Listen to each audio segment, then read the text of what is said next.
आर्यस academy में आपका स्वागत है। आज हम कक्षा 10 की मैथ प्रश्नावली 3.1 का दूसरा क्वेश्चन करने जा रहे हैं।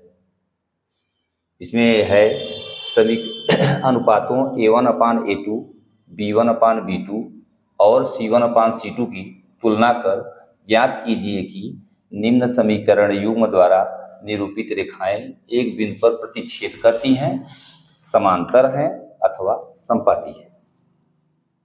तो इसके लिए हम ये देखेंगे कि जो ये रेखाएं दी गई हैं, पहले में 2 रेखाएं दी गई हैं, फिर दूसरे में भी 2, तीसरे में 3। ये दोनों रेखाएं या तो एक दूसरे को एक बिंदु पर प्रतिच्छेद करेंगी, या तो फिर समांतर होंगी, या तो संपाती होंगी।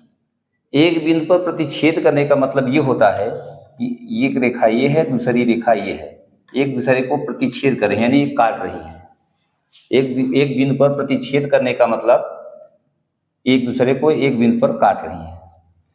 फिर कह रहा है कि समांतर है। दोनों रेखाएं अगर समांतर होंगी, इसका मतलब ये हुआ कि ऐसे समांतर होने का मतलब ये। और तीसरा कह रहा है संपाती होंगी। संपाती का मतलब ये है कि एक रेखा ऐसे है तो इसी पर दूसरी रेखा भी है, इसका मतलब हुआ संपाती। ये बात क्लियर होने के बाद अब आते हैं, इसमें ये रेखा है ax + by + c = 0 के फॉर्म का है। अगर हम मान लें कि 2 रेखाएं, पहली रेखा है a1x + b1y + c1 = 0 और a2x + b2y + c2 = 0, ऐसे है अगर, तो हम इसमें ये देखेंगे कि यदि a1/a2 ≠ b1/b2, अगर ऐसा सिचुएशन बनता है कि पहले समीकरण का x का गुणांक और दूसरे समीकरण में x के गुणांक का अनुपात, पहले समीकरण में b1 यानी y का गुणांक और दूसरे समीकरण में y का गुणांक का अनुपात बराबर नहीं है, तो क्या होगा? तो रेखाएं एक दूसरे को एक बिंदु पर प्रतिच्छेद करेंगी। ये कंडीशन होता है कि अगर ऐसा है तो एक दूसरे को एक बिंदु पर प्रतिच्छेद करेंगी। अब प्रतिच्छेद करेंगी तो हम ऐसा भी कह सकते हैं कि इसका अद्वितीय हल होगा और संगत होंगी। संगत अभी नेक्स्ट क्वेश्चन में है ऐसा, तो आप अभी से नोट करते रहिए। ये संगत है, एक बिंदु पर काट रही है, इसका हल संभव है, इसलिए हम कहेंगे संगत है। फिर दूसरा कंडीशन ये है कि यदि a1/a2 = b1/b2 ≠ c1/c2, अगर ऐसा है तो दोनों रेखाएं समांतर होंगी और समांतर होने का मतलब ये है, ये सिचुएशन होगा। अब ऐसे सिचुएशन में एक दूसरे को कट कभी नहीं करेंगी। जब एक दूसरे को प्रतिच्छेद नहीं करेंगी तो हम कहेंगे कि इसका हल जो है क्या हो जाएगा?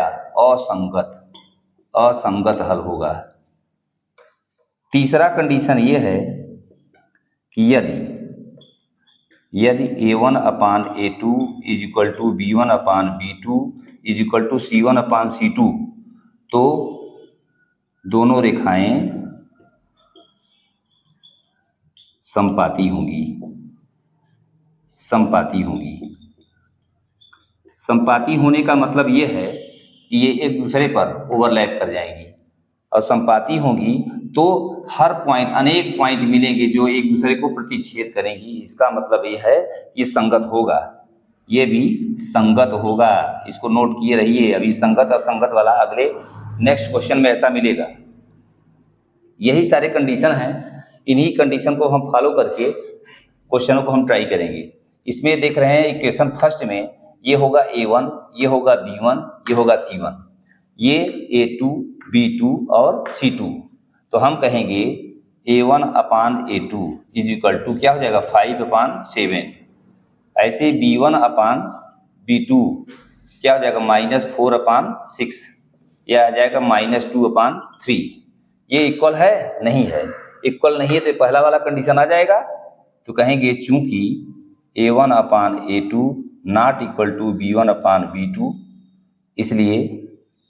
इसलिए दोनों रेखाएं एक बिंदु पर प्रतिच्छेद करेंगी।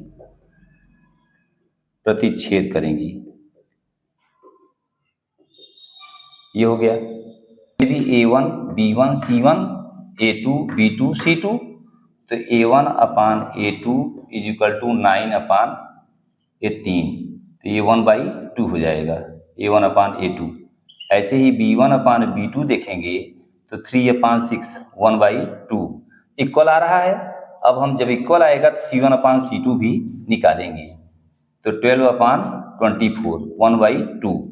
तो कहेंगे चूंकि देखो सबके मान बराबर आ गए हैं, यानी A1 upon A2 is equal to B1 upon B2 is equal to C1 upon C2, ये 1/2 के इक्वल है। तो हम क्या कहेंगे, तीनों जब बराबर हो गए तो रेखाएं कैसी हैं, रेखाएं जो है इसलिए समपाती हैं, इसलिए रेखाएं समपाती हैं। हो गया।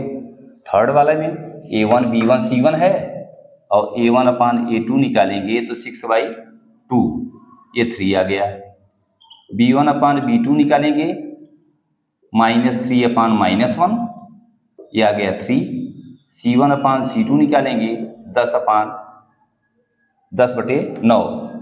तो हम कहेंगे चूंकि A1 upon A2 is equal to B1 upon B2 है, दोनों बराबर हैं और not equal to C1 upon C2, इसलिए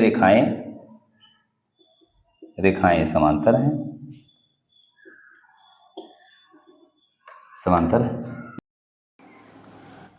तीसरा क्वेश्चन है अनुपातों A1 upon A2 B1 upon B2 और C1 अपान C2 की तुलना कर ज्ञात कीजिए कि निम्न रैखिक समीकरणों के युग्म संगत हैं या असंगत। संगत और असंगत, जैसा हम अभी बताए हैं कि संगत और असंगत समांतर होगा तो असंगत, और बाकी दोनों कंडीशन में संपाती और प्रतिच्छेद करने वाले कंडीशन में संगत होगा। तो हम ये देखें, ये A1 है, ये B1 है, ये -C1 है, आप C1 ही मान लीजिए। हम कहेंगे AX plus BY is equal to C से तुलना कर लें, इज इक्वल टू सब में है, इसलिए हम ऐसा कर सकते हैं कि C बराबर 5 है और यहाँ C बराबर 7 है। तो हम कहेंगे A1 कितना है, A1 upon A2 3/2, B1 upon B2 यह है 2/2 यानी 1। अब यही कहेंगे कि चूंकि A1 upon A2 not equal to B1 upon B2, अगर ऐसा है तो एक दूसरे को प्रतिच्छेद करेंगे एक बिंदु पर, यानी संगत होगा। अतः जो है रैखिक समीकरणों के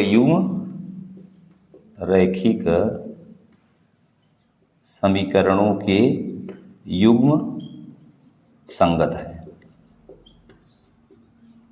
बस ऐसे ही दूसरा हम कहेंगे A1 अपान A2 2/4, क्या आ जाएगा 1/2। B1 अपान B2 ये हो जाएगा -3/6 ये हो जाएगा 1/2, और C1 अपान C2 जो आएगा 8/9। तो हम कहेंगे चूंकि A1 upon A2 is equal to B1 upon B2 not equal to C1 upon C2, ये कंडीशन होता है समांतर वाला। समांतर वाले में एक दूसरे को कभी प्रतिच्छेद नहीं करेंगे, यानी असंगत होगा। अतः रैखिक समीकरणों के युग्म असंगत होंगे। तीसरा क्वेश्चन है A1 अपान A2 निकालेंगे, ये आएगा 3/2/9, ये हो जाएगा 1/6 1/4 1/6 ही होगा। फिर B1 अपान B2 5/3 अपान -10, ये हो जाएगा -1/6। कहेंगे तब C1 और C2 निकालने की ज़रूरत ही नहीं है। कहेंगे चूंकि A1 upon A2 not equal to B1 upon B2 तो संगत हो जाएगा। अतः रैखिक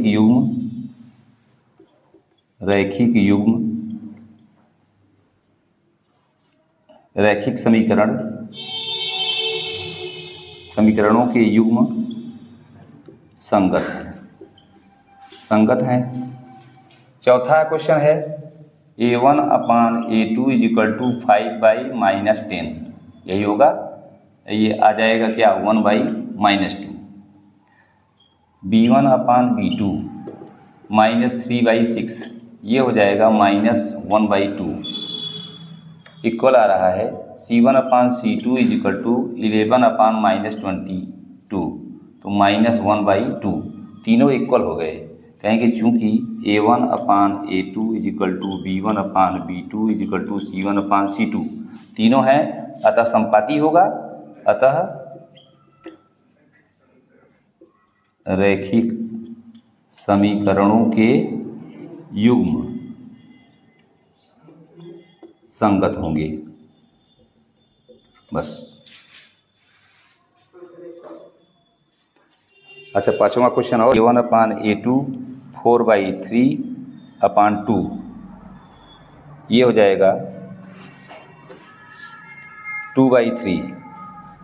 B1 upon B2 is equal to 2/3।